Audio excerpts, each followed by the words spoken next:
నమస్కారం. న్యూస్ విజన్కు స్వాగతం. ముందుగా వార్తల్లోని ముఖ్యాంశాలు.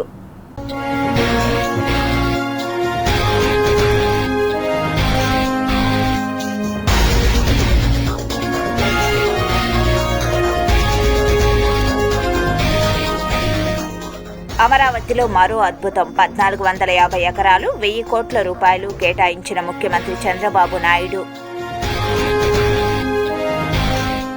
మధ్యాహ్న భోజన పథకంలో ఇకపై సన్నబియ్యం, మంత్రి లోకేష్ వెల్లడి. ఏపీలో పిడుగులతో కూడిన వర్షమే వర్షం, ఏపీ విపత్తుల నిర్వహణ సంస్థ హెచ్చరిక.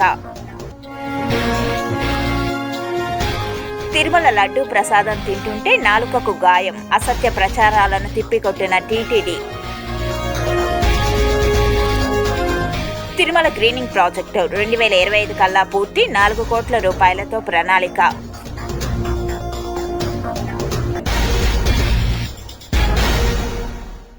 అమరావతి రాజధాని ప్రాంతంలో అభివృద్ధి పనులు ఊపందుకుంటున్నాయని సీఎం చంద్రబాబు నాయుడు అధ్యక్షతన జరిగిన CRDA సమావేశంలో తీసుకున్న నిర్ణయాలు స్పష్టం చేశాయని మంత్రి నారాయణ తెలిపారు.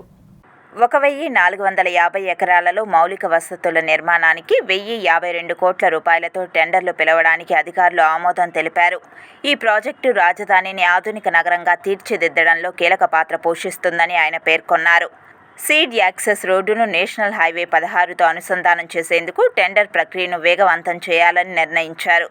అమరావతిని గ్రీన్ అండ్ బ్లూ సిటీగా అభివృద్ధి చేసేందుకు నిపుణులతో సమావేశంలో చర్చలు జరిగాయని నారాయణ వివరించారు. పర్యావరణ అనుకూలమైన నగర నిర్మాణంపై ప్రత్యేక దృష్టి సారించామని తెలిపారు. ఈ చర్చల్లో నీటి సంరక్షణ, ఆకుపచ్చని ప్రాంతాల విస్తరణ వంటి అంశాలపై ఆలోచనలు జరిగాయని ఆయన చెప్పారు. అమరావతిని స్థిరమైన ఆధునిక నగరంగా మార్చే లక్ష్యంతో ఈ ప్రాజెక్టులు ముందుకు సాగుతున్నాయని ధీమా వ్యక్తం చేశారు. ఘన వ్యర్థాల నిర్వహణ విషయంలో ఉత్తరప్రదేశ్లో పర్యటన సందర్భంగా పలు అంశాలను పరిశీలించినట్లు నారాయణ తెలిపారు. ఆ రాష్ట్రంలో అమలవుతున్న వ్యర్థ నిర్వహణ విధానాలను అధ్యయనం చేశామని, వాటిని ఆంధ్రప్రదేశ్లో అమలు చేసే అవకాశాలను పరిశీలిస్తున్నామని వెల్లడించారు. యూపీ అధికారులు ఆంధ్రప్రదేశ్లోని వ్యర్థ నిర్వహణ ప్లాంట్లను సందర్శించి అధ్యయనం చేయడానికి ఆసక్తి చూపినట్లు ఆయన తెలిపారు. ఈ చర్యలన్నీ అమరావతిని ప్రపంచ స్థాయి రాజధానిగా తీర్చిదిద్దే దిశగా ఉన్నాయని నారాయణ ఉద్ఘాటించారు. రాజధాని ప్రాంతంలో రవాణా, వ్యర్థ నిర్వహణ, పర్యావరణ సంరక్షణ వంటి అంశాలకు ప్రాధాన్యత ఇస్తున్నట్లు చెప్పారు. ఈ ప్రాజెక్టులు విజయవంతమైతే రాష్ట్ర ఆర్థిక వ్యవస్థ బలోపేతం కావడంతో పాటు ఉపాధి అవకాశాలు పెరుగుతాయని ఆశాభావం వ్యక్తం చేశారు. కూటమి ప్రభుత్వం ప్రజలకు ఎన్నికలకు ముందు ఇచ్చిన హామీలను సూపర్ 6లోని పలు హామీలను ఒకటి తర్వాత ఒకటి అమలు చేస్తుందని, పెద్ద ఎత్తున సంక్షేమ మరియు అభివృద్ధి కార్యక్రమాలు అమలవుతున్నాయని, మున్సిపల్ శాఖ ద్వారా ప్రజలకు అందాల్సిన సేవలను, కనీస సౌకర్యాల కల్పనకు కట్టుబడి ఉన్నామని రాష్ట్ర పురపాలక శాఖ మంత్రి వర్యులు డాక్టర్ పొంగూరు నారాయణ పేర్కొన్నారు. శుక్రవారం రామాపురం డంపింగ్ యార్డును మున్సిపల్ శాఖ మంత్రి green and beautification chairman Sugunamma Yadav, corporation chairman Narasimha Yadav, municipal అధికారులు తదితరులతో కలిసి పరిశీలించారు. ఈ సందర్భంగా మంత్రి మాట్లాడుతూ, మన రాష్ట్రంలో గత ప్రభుత్వం వదిలి వెళ్లిన 85 లక్షల టన్నుల లెగసీని, గత ప్రభుత్వం చేసిన ఆర్థిక అవకతవకలతో 10 లక్షల కోట్ల రూపాయల అప్పును ఈ ప్రభుత్వానికి వదిలేసి వెళ్లారన్నారు.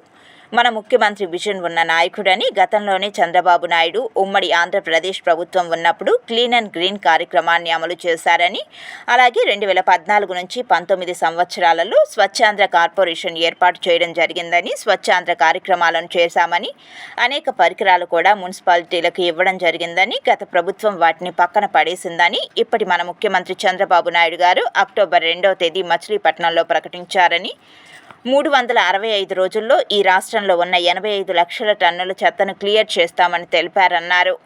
అందులో భాగంగా పలుసార్లు సమావేశాలు, స్వచ్ఛాంధ్ర కార్యక్రమాలు చేపట్టామని, అలాగే చెత్తను క్లియర్ చేయడానికి పలు కంపెనీలు ముందుకు వచ్చాయని తెలిపారు. ఇప్పటి వరకు 45 లక్షల టన్నుల చెత్తను క్లియర్ చేయడం జరిగిందని, ఇంకా రాబోయే 3 నెలల్లో 35 లక్షల టన్నుల చెత్తను క్లియర్ చేయడానికి వేగవంతంగా చర్యలు చేపడుతున్నామన్నారు. తిరుపతి జిల్లా తీసుకుంటే జిగ్మా అనే కంపెనీ ముందుకు వచ్చిందని, వాళ్ళు రోజుకు 900 టన్నుల లెగసీ క్లియర్ చేస్తున్నారు. అయితే రోజుకు వారు 2700 టన్నులు క్లియర్ చేయాల్సి ఉందని, ఏవైతే మున్సిపాలిటీలో రోజువారీగా క్లియర్ చేయవలసిన లెగసీ కన్నా తక్కువ చేస్తున్నారో సమీక్షించినప్పుడు వాటిని ప్రత్యక్షంగా పరిశీలించాలని జిల్లాల పర్యటనలో భాగంగా తిరుపతి జిల్లాకు రావడం జరిగిందని తెలిపారు. పవర్ కనెక్షన్ లేదని కంపెనీ వారు తెలుపుతున్నారని, జనరేటర్ మీద చేపడుతున్నారని, సమస్యను క్లియర్ చేయాలని తెలుపగా జేసీ గారిని ఫాలో అప్ చేయాలని ఆదేశించామని, 4-5 రోజుల్లో పవర్ కనెక్షన్ ఇస్తామని ఎస్ఈ, ఏపీ, ఎస్పీడీసీఎల్ తెలిపారని అన్నారు. ఈ లెగసీ క్లియరెన్స్ కార్యక్రమంలో కృషి చేస్తున్న అధికారులందరినీ మరియు కంపెనీ ప్రతినిధులను ప్రత్యేకంగా అభినందిస్తున్నారని తెలిపారు. ఈ కార్యక్రమంలో తిరుపతి నగరపాలక సంస్థ deputy commissioner Amarayya, municipal engineer Gomathi తదితర అధికారులు, ప్రజాప్రతినిధులు పాల్గొన్నారు. అక్కడికి పోయినప్పుడల్లా ఇల్లు చూసా, అక్కడ వాళ్ళకి ఎలా కట్టింది అవన్నీ ముఖ్యమంత్రి గారు వివరించా. సార్, మన దేశంలో ఎలా కడుతున్నారు, ఇతర రాష్ట్రాల్లో ఎలాంటి టెక్నాలజీస్ ఉపయోగిస్తున్నారు, అయితే ఒక 100 రూపాయల నుంచి 200 ఎక్కువ అవుద్ది షీర్వాల్ టెక్నాలజీ అని 7 లక్షల ఇల్లు 2014-19లో శాంక్షన్ చేసాం. 5 లక్షలకి టెండర్లు పిలిచాం, టెండర్లు ఇచ్చాం, 5 లక్షలు టేకాఫ్ అయినాయి. అయితే గత ప్రభుత్వం వచ్చి 2,60,000 నుంచి మిగతా క్యాన్సిల్ చేసింది. అయ్యన్నా కంప్లీట్ చేసిందంటే అయ్యి కంప్లీట్ చేయాల, మళ్ళీ మాకే వదిలేసింది. ఈరోజు కంప్లీట్ చేయాలంటే 2,61,000 7,000 కోట్లు కావాలి. ఎందుకనంటే కొందరు పేరుతో లోన్ రైజ్ చేశాడు, వాళ్ళకి ఇల్లు ఇవ్వాల. ఎవరికైతే లోన్ రైజ్ చేశారో బ్యాంక్ వాళ్ళు ఇన్స్టాల్మెంట్ పంపిస్తుంటే ఎన్పీ అయిపోయింది. అందులో గవర్నమెంట్ ట్రైపార్టీ అగ్రిమెంట్ ఎన్పీ అయిపోయింది అబ్బా.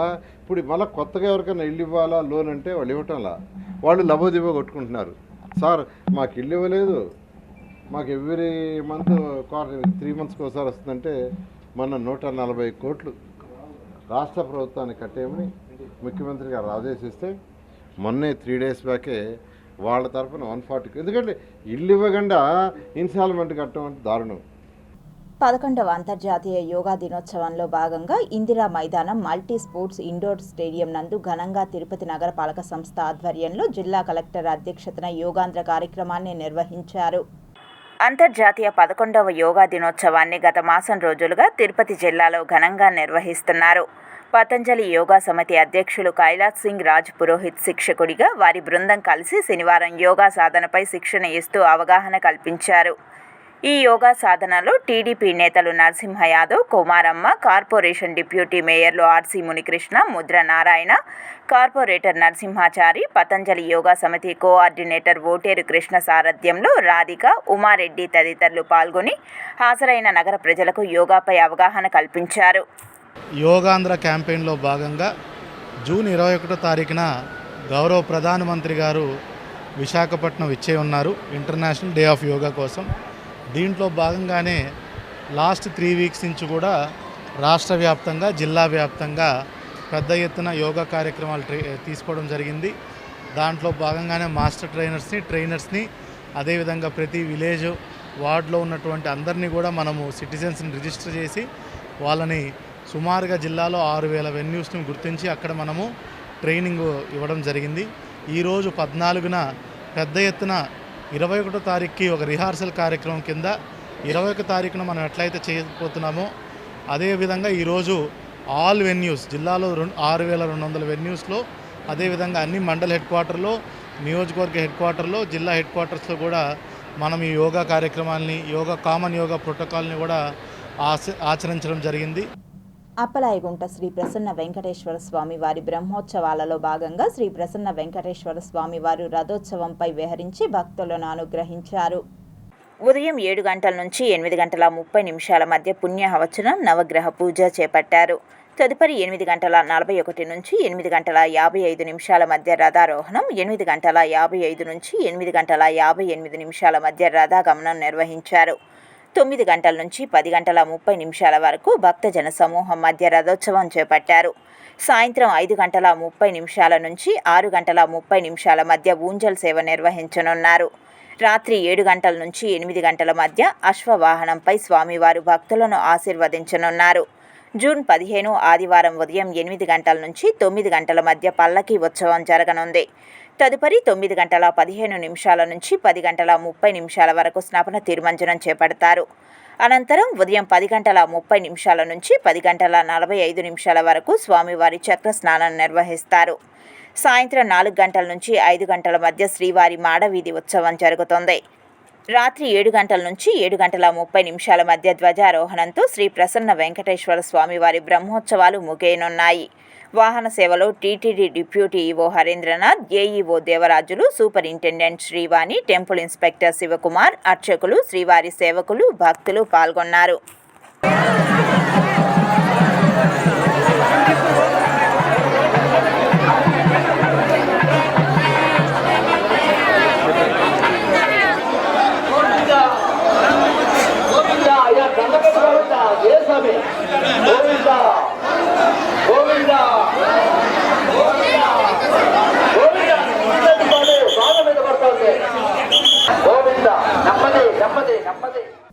పవిత్ర పుణ్యక్షేత్రమైన శ్రీనివాసుని సతీమణి కొలువైన అలివేలు మంగాపురంలో దేవాలయాలు కూల్చివేసిన సంఘటనలు వరుసగా చోటు చేసుకున్నాయి.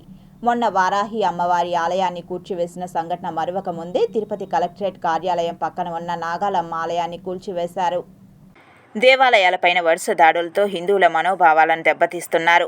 ఇందుకు ఉదాహరణ గత 3 రోజుల ముందు తిరుచానూరు ముళ్లపూడి మార్గంలో వారాహి అమ్మవారి గుడిని కూల్చివేసిన సంఘటన మరొక ముందే నేడు తిరుపతి కలెక్టరేట్ కార్యాలయం పక్కనే ఉన్న నాగాలమ్మ గుడిని భూ అక్రమదారులు కూల్చివేసిన సంఘటన జరిగింది.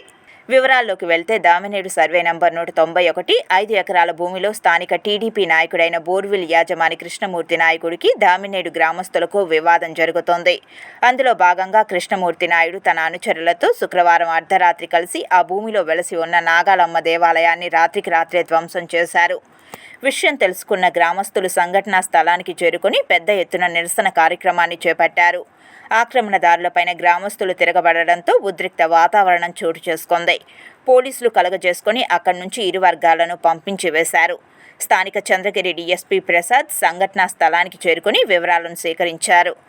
ఈ సందర్భంగా హిందూ సంఘాల నాయకులు సంఘటనా స్థలానికి చేరుకుని రాష్ట్రంలోని కూటమి ప్రభుత్వంలో దేవాలయాలపై వరుస దాడులు జరుగుతున్నా నిమ్మకు నీరెత్తినట్లు వ్యవహరిస్తున్నారని, సనాతన ధర్మం అంటూ చెప్పుకునే డిప్యూటీ సీఎం పవన్ కళ్యాణ్ ప్రజలను మభ్యపెడుతున్నారని ఆవేదన వ్యక్తం చేశారు.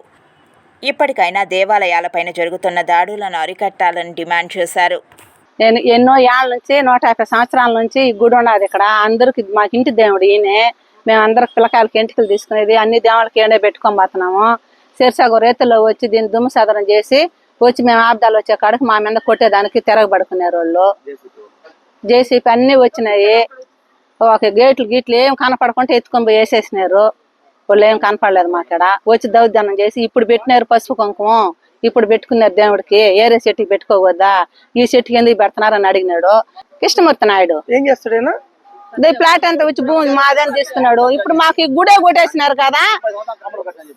తిరుమల లడ్డూ ప్రసాదం తింటున్న సమయంలో తన నాలుకకు గాయమైందని తెలంగాణ రాష్ట్రం రంగారెడ్డి జిల్లాకు చెందిన నవీన్ కుమార్ అనే వ్యక్తి చేసిన వ్యాఖ్యలపై టీటీడీ సీరియస్ అయింది. సోషల్ మీడియాలో ప్రచారం చేయడంతో తిరుమల తిరుపతి దేవస్థానం అధికారులు రంగంలోకి దిగారు. సంబంధిత వ్యక్తికి వైద్య సహాయం అందిస్తూ తిరుమలలోని అశ్విని ఆసుపత్రికి తరలించి పరీక్షలు నిర్వహించారు. అనంతరం మరింత స్పష్టత కోసం స్విమ్స్ ఆసుపత్రిలో కూడా వైద్య పరీక్షలు చేయించారు. లడ్డూ ప్రసాదంలో ఎటువంటి ఇతర పదార్థాలు లేవని నవీన్ ఆరోపించిన గాయం తన నాలుకను తానే గట్టిగా కొరుక్కోవడం వల్ల సంభవించిందని వైద్యులు తేల్చారు. ఇది ప్రమాదవశాత్తు ఆ వ్యక్తి నాలుకను కొరుక్కోవడం వల్లే జరిగిందని వైద్యులు స్పష్టం చేశారు. దీంతో తప్పుడు ఆరోపణలు చేస్తే చట్టపరమైన చర్యలు తీసుకుంటామని టీటీడీ హెచ్చరించింది.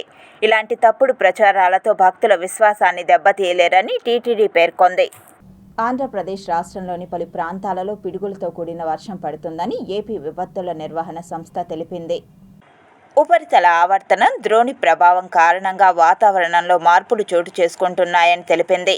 ఈ కారణంగా శనివారం రాష్ట్ర వ్యాప్తంగా ఆకాశం మేఘావృతమై ఉంటుందని, పలు ప్రాంతాలలో పిడుగులతో కూడిన తేలికపాటి వర్షం నుంచి మోస్తరు వర్షాలు కురిసే అవకాశం ఉందని పేర్కొంది. మరికొన్ని చోట్ల చెదురుమదురు భారీ వర్షాలు కూడా నమోదయ్యే సూచనలు ఉన్నాయని ఏపీ ఎస్డీఎంఏ హెచ్చరించింది. అందువల్ల ప్రజలు అప్రమత్తంగా ఉండాలని, అవసరమైన జాగ్రత్తలు తీసుకోవాలని సూచించింది. ఏపీ ఎస్డీఎంఏ డైరెక్టర్ ప్రకాష్ జైన్ స్పందిస్తూ ద్రోణి ప్రభావం వల్ల రాష్ట్రంలో మరో 2 రోజుల పాటు అక్కడక్కడ భారీ వర్షాలు కురిసే అవకాశం ఉందని తెలిపారు. వర్షాల సమయంలో ప్రజలు బయటకు వెళ్లేటప్పుడు తగిన జాగ్రత్తలు పాటించాలని, విద్యుత్ స్తంభాలు, చెట్ల కింద నిలబడరాదని ఆయన సూచించారు. ఏదైనా అత్యవసర పరిస్థితి తలెత్తినప్పుడు సంబంధిత అధికారులకు సమాచారం అందించాలని కోరారు. ప్రభుత్వం కూడా అన్ని రకాల సహాయక చర్యలకు సిద్ధంగా ఉండాలని ప్రఖర్ జైన్ తెలిపారు. విద్యార్థులకు మధ్యాహ్న భోజన పథకంలో నాణ్యమైన ఆహారాన్ని అందించాలని మంత్రి లోకేష్ అధికారులను ఆదేశించారు. ప్రభుత్వ పాఠశాలల్లోని 1వ తరగతి నుంచి ఇంటర్మీడియట్ వరకు విద్యార్థులకు మధ్యాహ్నం నాణ్యమైన ఆహారం అందనుంది. మధ్యాహ్న భోజన పథకంలో ఇకపై రేషన్ బియ్యం వాడరు. రాష్ట్ర ప్రభుత్వం మధ్యాహ్న భోజన పథకంలో రేషన్ బియ్యాన్ని సన్న బియ్యంతో భర్తీ చేయాలని నిర్ణయించింది. దీనికోసం 95,509 టన్నులకు పైగా సన్న బియ్యం సరఫరా చేయాలనుకుంటుంది. వేసవి సెలవుల తర్వాత జూన్ 12న పాఠశాలలు తిరిగి ప్రారంభం కానున్నాయి. ఈ నేపథ్యంలో మధ్యాహ్న భోజన పథకంలో భాగంగా రేషన్ బియ్యం స్థానంలో సన్న బియ్యం వేసేందుకు సర్కార్ నిర్ణయించింది. ఇందులో భాగంగా సన్న బియ్యం సంచులు ఇప్పటికే పాఠశాలలకు చేరుకున్నాయి. ఈ సన్న బియ్యం దుర్వినియోగాన్ని నివారించడానికి ప్రతి సంచిలో QR కోడ్ ఉంటుంది. ఈ విద్యా సంవత్సరం మొదటి రోజు నుంచే సన్న బియ్యం వండుతారు. పాఠశాలలు, హాస్టళ్లలోని పిల్లలకు వడ్డిస్తారు. దీనికోసం ప్రభుత్వ పాఠశాలలు, కస్తూర్బా గాంధీ బాలికా విద్యాలయాలు, నేతాజీ సుభాష్ చంద్రబోస్ ఆవాస విద్యాలయాలు, ఇతర హాస్టళ్ల యాజమాన్యాలు అవసరమైన ఏర్పాట్లు చేశాయి. 1 నుంచి 5వ తరగతి విద్యార్థులకు భోజనానికి 100 గ్రాముల బియ్యం, 6 నుంచి 10వ తరగతి విద్యార్థులకు 150 గ్రాములు, ఇంటర్ విద్యార్థులకు దాదాపు 200 గ్రాములు అవసరమవుతాయని అంచనా. రాష్ట్రంలో 32,65,635 మందికి పైగా విద్యార్థులు ఈ పథకం ద్వారా ప్రయోజనం పొందుతున్నారు. ఒక సంవత్సరానికి 75,400 మెట్రిక్ టన్నుల బియ్యం అవసరమవుతోంది. టీడీపీ నాయకత్వ పగ్గాలు నారా లోకేష్కు ఎప్పుడు అప్పగిస్తారనే ప్రశ్నకు ముఖ్యమంత్రి నారా చంద్రబాబు నాయుడు ఆసక్తికర సమాధానమిచ్చారు. పార్టీ యువ నాయకత్వానికి గణనీయమైన ప్రాముఖ్యత ఇస్తుందని చంద్రబాబు నాయుడు చెప్పారు. అయితే నారా లోకేష్ విషయంలో ఏదైనా నిర్ణయం పార్టీ రాజ్యాంగం, దాని క్యాడర్ మనోభావాలకు అనుగుణంగా తీసుకుంటామని ఆయన స్పష్టం చేశారు. ఏ పార్టీలోనైనా కొన్ని నియమ నిబంధనలు ఉంటాయి. టీడీపీలో మేము ఎల్లప్పుడూ యువతరానికి అధిక ప్రాధాన్యత ఇస్తున్నాము. దేశంలో మరే ఇతర పార్టీకి మా పార్టీ కంటే ఎక్కువ మంది యువ ఎంపీలు, యువ ఎమ్మెల్యేలు లేరు. కేంద్ర మంత్రివర్గంలో కూడా అతి పిన్న వయస్కుడైన మంత్రి మా పార్టీ నుంచి వచ్చారు. విద్యా అర్హతల విషయంలో కూడా మా పార్టీ ముందుంది అని నారా చంద్రబాబు నాయుడు అన్నారు. పార్టీ అట్టడుగు వర్గాల సంక్షేమం కోసం పనిచేయడంలో నారా లోకేష్ చురుకైన పాత్రను ప్రశంసిస్తూ లోకేష్ పార్టీ కార్యకర్తల సంక్షేమం కోసం చాలా చేస్తున్నారు. లోకేష్ విషయంలో ఏదైనా నిర్ణయం పార్టీ రాజ్యాంగం, పార్టీ కార్యకర్తల మనోభావాలను పరిగణలోనికి తీసుకుంటారని ఆయన అన్నారు. ఇటీవల జరిగిన మహానాడు సమావేశంలో నారా లోకేష్ నాయకత్వ పాత్రపై పార్టీ అంతర్గత చర్చలు తీవ్రమవుతున్న తరుణంలో ఈ వ్యాఖ్యలు వచ్చాయి. పార్టీ వర్కింగ్ ప్రెసిడెంట్గా నారా లోకేష్ను నియమించాలని పలువురు సీనియర్ నాయకులు, మంత్రులు చంద్రబాబు నాయుడును కోరినట్లు తెలుస్తోంది. ఈ డిమాండ్ లోకేష్ నాయకత్వంపై కార్యకర్తల విశ్వాసాన్ని ప్రతిబింబిస్తోంది. ప్రస్తుతం నారా లోకేష్ టీడీపీ జాతీయ ప్రధాన కార్యదర్శిగా పనిచేస్తున్నారు. రాష్ట్ర ప్రభుత్వంలో మానవ వనరుల అభివృద్ధి, సమాచార సాంకేతిక శాఖ మంత్రివర్గాన్ని నిర్వహిస్తున్నారు. పార్టీ వ్యవహారాలలో ఆయన చురుకైన ప్రమేయం ఇప్పటికే విస్తృత చర్చనీయాంశంగా మారింది. ఆపరేషన్ సింధూర్ సందర్భంగా కాశ్మీర్లో వీరమరణం పొందిన మురళీ నాయక్ కుటుంబాన్ని పరామర్శించి పవన్ కళ్యాణ్ ప్రకటించిన 25 లక్షల రూపాయల చెక్కును తల్లిదండ్రులకు అందజేశారు జనసేన ఎమ్మెల్యేలు. వీరమరణం పొందిన మురళీ నాయక్ అంత్యక్రియల్లో పవన్ కళ్యాణ్ పాల్గొన్నప్పుడు జనసేన పార్టీ తరఫున 25 లక్షల రూపాయలను తల్లిదండ్రులకు అందజేస్తామని చెప్పిన విధంగా ఈరోజు జనసేన తిరుపతి ఎమ్మెల్యే ఆరణి శ్రీనివాసులు, పాలకొల్లు ఎమ్మెల్యే జయకృష్ణాలు మురళీ నాయక్ తల్లిదండ్రులను పరామర్శించారు. అనంతరం జనసేన పార్టీ తరఫున 25 లక్షల రూపాయల చెక్కును తల్లిదండ్రులకు అందజేశారు. తల్లిదండ్రుల కోరిక మేరకు గ్రామ పేరును మార్చడానికి పవన్ కళ్యాణ్ దృష్టికి తీసుకెళ్తామని, గ్రామంలో మురళీ నాయక్ ఆకాంక్ష మేరకు గ్రామాభివృద్ధికి కృషి చేస్తామని ఎమ్మెల్యేలు తెలియజేశారు. ఆయన అంత్యక్రియలకు కూడా వచ్చి దాదాపు 3 గంటల సేపు ఇక్కడే గడిపి చాలా బాధపడడం జరిగింది. అంతేకాకుండా ఈరోజు వాళ్ళ కుటుంబ సభ్యులకు అన్ని విధాలా ఆదుకుంటామనేసి ఒక పక్క శ్రీకాకుళం నుంచి పాలకొండ ఎమ్మెల్యే మన సోదరులు నిమ్మక్క జయకృష్ణ గారు, అదేవిధంగా తిరుపతి ఎమ్మెల్యేగా ఆరణి శ్రీనివాసులు మా ఇద్దరిని పంపి వాళ్ళ కుటుంబాన్ని పరామర్శించి గౌరవ జనసేన పార్టీ అధ్యక్షులు సొంత నిధులతో, పవన్ కళ్యాణ్ గారి సొంత నిధులతో 25 లక్షల రూపాయల చెక్కును వాళ్ళ కుటుంబ సభ్యులకు, తల్లిదండ్రులకు అందజేయడం కూడా జరిగింది. స్విమ్స్ హాస్పిటల్లో ప్రపంచ రక్తదాతల దినోత్సవాన్ని ఘనంగా నిర్వహించారు. Sri Venkateswara institute of medical science SVIMS ఆసుపత్రిలో రక్తంలోని బ్లడ్ గ్రూపులను కనుగొన్న కార్లలాండ్ స్టెయినర్ జన్మదినోత్సవాన్ని పురస్కరించుకొని ఆయన చిత్రపటానికి పుష్పాంజలి ఘటించారు. ఈ కార్యక్రమానికి SVIMS director RV Kumar, superintendent doctor Ram, blood centre విభాగాధిపతి డాక్టర్ శ్రీధర్ బాబు, డాక్టర్ అపర్ణలు ముఖ్య అతిథులుగా హాజరయ్యారు. వీరు మాట్లాడుతూ ప్రతి ఒక్కరూ రక్తదానం చేసి ప్రాణాపాయ స్థితిలో ఉన్న వారిని కాపాడాలని, అలాగే సంపూర్ణ ఆరోగ్యవంతులుగా జీవించాలని రక్తదాతలకు పిలుపునిచ్చారు. రక్తదానం అంటే ప్రాణదానం చేసినట్టు. ఈ రక్తదానం వల్ల ఎంతోమంది బతుకుతున్నారు. అంటే ఈ రోడ్ ట్రాఫిక్ యాక్సిడెంట్లో దెబ్బతిన్న వాళ్ళు కానీ, క్యాన్సర్ రోగులు కానీ, పెద్ద పెద్ద సూపర్ స్పెషాలిటీ ఆపరేషన్లు చేయించుకుంటున్న వాళ్ళకి కానీ రక్తం అనేది ఎంతో అవసరం అవుతుంది. అలా వీళ్ళకి వాలంటరీగా స్వచ్ఛందంగా రక్తదానం చేయడం అనేది ప్రమోట్ చేయడం కోసమని ఈరోజు మనం ప్రపంచవ్యాప్తంగా కూడా నిర్వహించుకుంటూ ఉన్నాం. స్విమ్స్లో ఈ బ్లడ్ బ్యాంక్ రక్తనిధి అనేది చాలా ప్రతిష్టాత్మకంగా నిర్వహించబడుతుంది. సాలీనా దాదాపు 10,000 బ్లడ్ డొనేషన్స్ ఇక్కడ జరుగుతూ ఉన్నాయి. ఆదిత్య బిర్లా గ్రూప్ పద్మభూషణ్ కుమార్ మంగళం బిర్లా జన్మదినాన్ని పురస్కరించుకొని గాంధీ రోడ్డులోని పీసీ రాయల్ కార్యాలయం వద్ద పుట్టినరోజు వేడుకలను ఘనంగా నిర్వహించి కేక్ను కట్ చేసి సుమారు 1000 మందికి అన్నదాన కార్యక్రమాన్ని చేపట్టారు. ఈ సందర్భంగా ఆయన పారిశ్రామిక రంగంలో మరెన్నో ఉన్నత శిఖరాలు అధిరోహించి సేవా కార్యక్రమాలు చేసేలా స్వామివారు ఆశీస్సులు ఉండాలని పీసీ రాయలు కోరారు. ఎంతోమంది 2 లక్షల పైన ఎంప్లాయీస్, వాళ్ళ ఫ్యామిలీలు ఎంతోమంది, లెక్కలేనంత మంది కూడా శుభదినం ఈరోజు.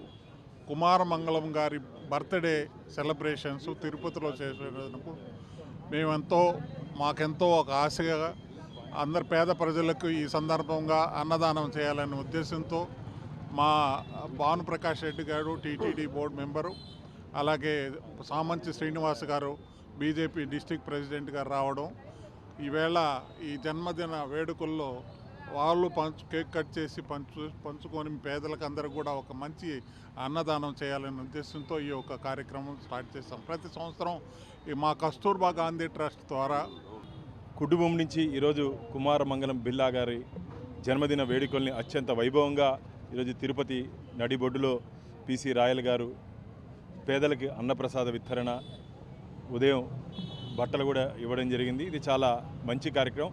నిత్యం ప్రజాసేవలో ఉంటున్నటువంటి పీసీ రాయల్ గారు ఇలాంటి ఇంకా సేవలు చేసే ఆర్థిక సహాయాన్ని, బలాన్ని, ధైర్యాన్ని కలియుగ వెంకటేశ్వర స్వామి వారికి కలిగించాలని చెప్పి ఇలాంటి సేవా కార్యక్రమాలు ఇంకా వారు కొనసాగిస్తూ ముందుకు పోయే దిశగా వారిని, వారి కుటుంబాన్ని కలియుగ ప్రత్యక్ష దైవం ఆశీర్వదించాలని చెప్పి మనస్ఫూర్తిగా కోరుకుంటూ ఈరోజు ఆదిత్య బిర్లా లాంటి వారి జీవితాన్ని ఆదర్శంగా తీసుకోరు. వారికి వస్తున్నటువంటి కోట్ల రూపాయల ఆదాయంలో చాలా వరకు సిఎస్ఆర్ కింద సామాజిక కార్యక్రమాలకి వారు ఖర్చు పెడుతున్నారు.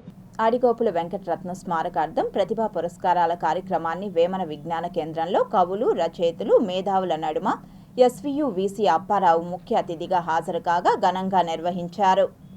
వేమన విజ్ఞాన కేంద్రం ప్రధాన కార్యదర్శి మల్లారపు నాగార్జున ఆధ్వర్యంలో నిర్వహించిన ఈ కార్యక్రమానికి సాహితీ ప్రియులు, రచయితల సంఘం సభ్యులు శాఖం నాగరాజు, సత్యనారాయణ, సాంబశివరావు, రమేష్ బాబు, టెంకాయల దామోదరం తదితరులు విచ్చేయగా అడిగోపుల వెంకటరత్నం కుటుంబ సభ్యులు విచ్చేసి అడిగోపుల చిత్రపటానికి పుష్పాంజలి ఘటించి కార్యక్రమాన్ని దిగ్విజయం చేశారు.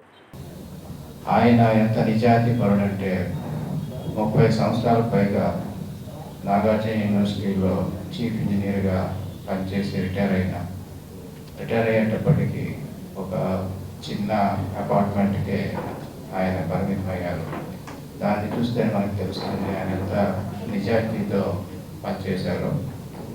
ఆయన ప్రతిభని, ఆయన కమిట్మెంట్ని గుర్తించి మన ప్రొఫెసర్ సత్యనారాయణ గారు ద్రావిడ యూనివర్సిటీ వైస్ ఛాన్సలర్ ఉండేటప్పుడు ద్రావిడ యూనివర్సిటీలో కన్స్ట్రక్ట్ చేసిన బిల్డింగ్స్కి ఆయన సారథ్యంలో కట్టించడం జరిగింది. ప్రొఫెసర్ సత్యనారాయణ గారు కూడా నాకు ఈ మాట చెప్పారు. తిరుపతి నెహ్రూ నగర్లో వెలిసిన శ్రీ మహాగణాధిపతి శ్రీ కావమ్మ మారయ్య సహిత నవగ్రహ శ్రీ షిరిడి సాయిబాబా ఆలయానికి ఆంధ్రప్రదేశ్ రాష్ట్ర యాదవ కార్పొరేషన్ చైర్మన్ నరసింహ యాదవ్ విచ్చేసి పూజాది కార్యక్రమాలలో పాల్గొన్నారు. నెహ్రూ నగర్లోని శ్రీ కావమ్మ మారయ్య ఉత్సవాలలో భాగంగా కళ్యాణోత్సవ కార్యక్రమాన్ని ఘనంగా నిర్వహించారు. ఈ కార్యక్రమానికి తిరుపతి నగర ప్రజలు పెద్ద సంఖ్యలో హాజరై కళ్యాణోత్సవం కార్యక్రమంలో పాల్గొన్నారు. కళ్యాణోత్సవం కార్యక్రమానికి ముఖ్య అతిథిగా ఆంధ్రప్రదేశ్ రాష్ట్ర యాదవ కార్పొరేషన్ చైర్మన్ నరసింహ యాదవ్ విచ్చేసి ప్రత్యేక పూజాది కార్యక్రమాలలో పాల్గొన్నారు. నరసింహ యాదవ్కు శ్రీ కావమ్మ మారయ్య ఆలయ నిర్మాణ ధర్మకర్త కట్టా జయరాం యాదవ్ శాలువతో సత్కరించి స్వాగతం పలికారు. ఈ సందర్భంగా నరసింహ యాదవ్ మాట్లాడుతూ నెహ్రూ నగర్లో జరిగే ఉత్సవాలలో తాను పాల్గొనడం సంతోషంగా ఉందని, ఇంత అద్భుతంగా ఉత్సవాలు నిర్వహిస్తున్న ఆలయ నిర్మాణ ధర్మకర్త కట్టా జయరాం యాదవ్ను అభినందించారు. ప్రత్యేక ఆకర్షణగా స్వామి అమ్మవార్ల కళ్యాణోత్సవం వేడుకగా నిలిచింది. రంగురంగుల లైట్లతో ఆలయ పరిసర ప్రాంతాలు దేదీప్యమానంగా వెలుగుతూ భక్తులను కనువిందు చేశాయి. శ్రీ మహాగణపతి కావమ్మ మారయ్య పూజా కార్యక్రమం ప్రతి సంవత్సరంగా కూడా ఘనంగా కూడా జరుపుకోవడం, ఈరోజు కళ్యాణం జరుపుకోవడం ప్రతి సంవత్సరం కూడా ఈ ప్రాంతంలో చాలా కాలంగా కూడా వెలసి ఉన్న ఈ యొక్క దేవతమ్మలందరికీ కూడా భారీ ఎత్తున కూడా ప్రజలందరూ కూడా వారి యొక్క దీవెనలు ప్రజలకు కలిగి అందరూ సుఖ సంతోషాలతో ఆయురారోగ్యాలతో ఐశ్వర్యంగా కూడా అందరూ ఉండాలని కూడా మనస్ఫూర్తిగా కోరుకుంటారు. నెహ్రూ నగర్ శ్రీ కావమ్మ మారయ్య గుడిలో ఈరోజు తెల్లారితో అభిషేకం అలంకరణ అయింది. సాయంత్రం అమ్మవారి కళ్యాణోత్సవం, అది పురవేదులు ఊరేగింపు జరుగుతుంది. రేపు కూడా తెల్లారితో అభిషేకం, రేపు రాత్రికి బుర్రకథ, సారి పంచే కార్యక్రమం ఉంటుంది. తిరుపతి చుట్టుపక్కల ప్రజలందరూ కూడా వచ్చి జయప్రదం చేయాల్సిందిగా కోరుతున్నాం. అహ్మదాబాద్లో విమానం కుప్పకొల్లడం యావత్ ప్రపంచాన్ని దిగ్భ్రాంతికి గురిచేసిందని గీతం హైస్కూల్ ప్రిన్సిపల్ శ్రీదేవి ఆవేదన వ్యక్తం చేశారు. తిరుపతి భవానీ నగర్లోని గీతం హైస్కూల్లో విద్యార్థులతో విమాన ఘటనలో మృతి చెందిన 242 మందికి నివాళులర్పించారు. భారతదేశ చరిత్రలో ఎన్నడూ లేని విధంగా ఇంతటి ప్రమాదం చోటు చేసుకోవడం బాధాకరమని మృతి చెందిన వారికి ప్రగాఢ సంతాపాన్ని తెలిపారు. అంతకుముందు పాఠశాల విద్యార్థులు మౌనం పాటించి వారి ఆత్మకు శాంతి చేకూరాలని ప్రార్థించారు. విద్యార్థులలో చైతన్యం నింపేందుకు తమ పాఠశాలలో అనేక కార్యక్రమాలు చేస్తుంటామని, అయితే ఎయిర్ ఇండియా విమానం కుప్పకొల్లడం భారతదేశ ప్రజలను కలిచివేసిందని ఆవేదన వ్యక్తం చేశారు. ఎంతో మంది భావి భారత పౌరులు, వైద్యులు ఈ ప్రమాదంలో మృతి చెందడం బాధాకరమని అన్నారు. ఎంతో భవిష్యత్తు ఉన్నటువంటి డాక్టర్లు దాదాపు 24 మంది ప్రాణాలు కోల్పోయారు. కొంతమంది నిద్రావస్థలో, కొంతమంది ఆహారం తింటూ, కొంతమంది డ్యూటీలకు రెడీ అవుతూ, కొంతమంది ఆడుకుంటూ పాడుకుంటూ అన్నటువంటి సందర్భాల్లో 24 మంది తల్లిదండ్రుల యొక్క ఆశలు, ఆశయాలు ఒక్కసారిగా బూడిదపాలైపోయినాయి.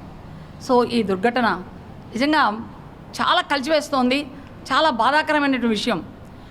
గీతం స్కూల్ విద్యార్థులు ప్రపంచంలో జరిగేటువంటి ప్రతి ఆనంద క్షణాలు కానీ, దుర్ఘటన క్షణాలు కానీ అన్నింటిపైన అవగాహనతో దృఢమైనటువంటి విద్యార్థులుగా ఎదగాలనే ఉద్దేశంతో ఈరోజు ఈ నివాళులర్పించే కార్యక్రమాన్ని మేము చేపట్టాము. The passengers in the plane were planning for holidays, business trips and studies, but fate had other plans. And the students near the crash site with a full of future have become a part of history in a way that no one ever imagined.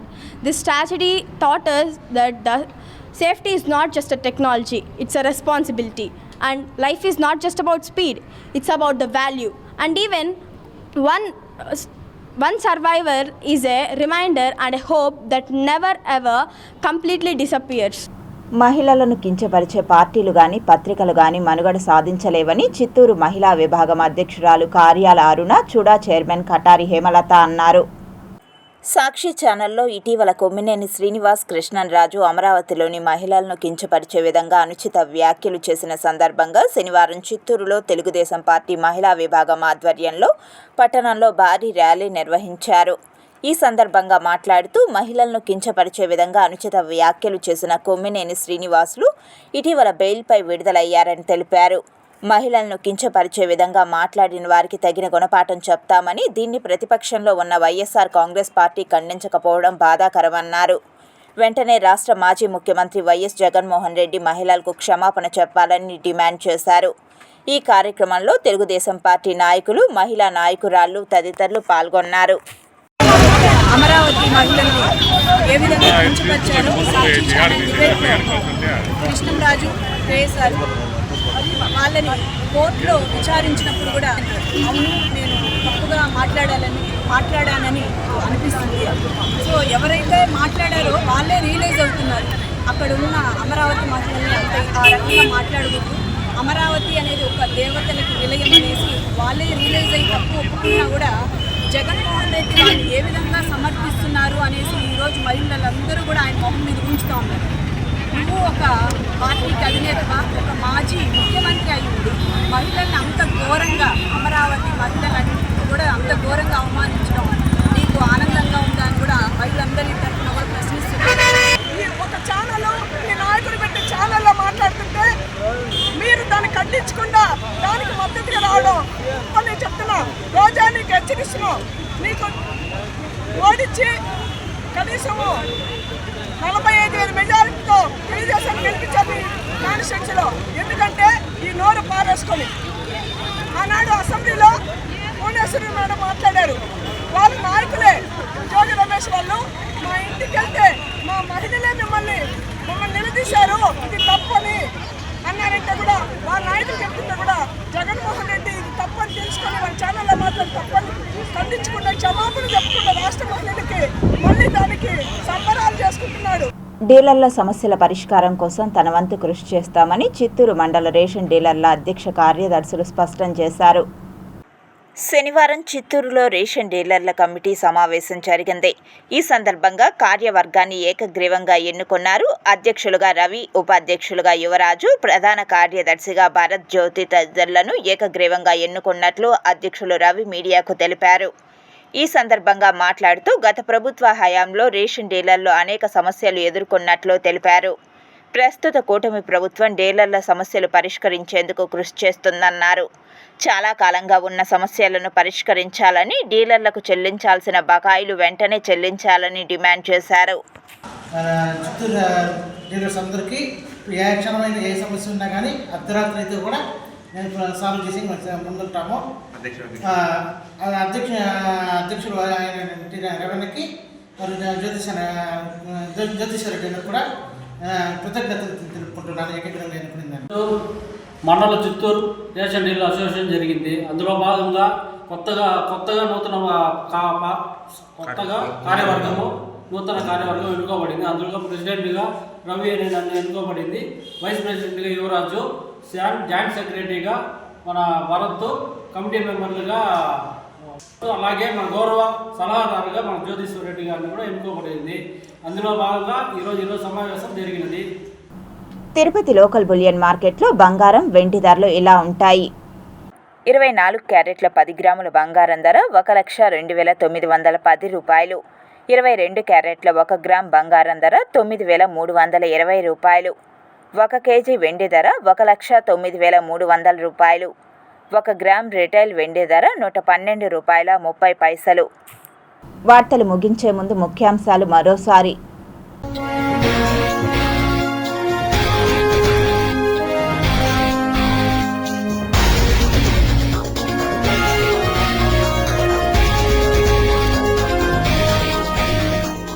అమరావతిలో మరో అద్భుతం. 1,450 ఎకరాలు 1,000 కోట్ల రూపాయలు కేటాయించిన ముఖ్యమంత్రి చంద్రబాబు నాయుడు. మధ్యాహ్న భోజన పథకంలో ఇకపై సన్నబియ్యం, మంత్రి లోకేష్ వెల్లడి. ఏపీలో పిడుగులతో కూడిన వర్షమే వర్షం, ఏపీ విపత్తుల నిర్వహణ సంస్థ హెచ్చరిక. తిరుమల లడ్డూ ప్రసాదం తింటుంటే నాలుకకు గాయం, అసత్య ప్రచారాలను తిప్పికొట్టిన టీటీడీ. తిరుమల గ్రీనింగ్ ప్రాజెక్టు 2025 కల్లా పూర్తి, 4 కోట్ల రూపాయలతో ప్రణాళిక.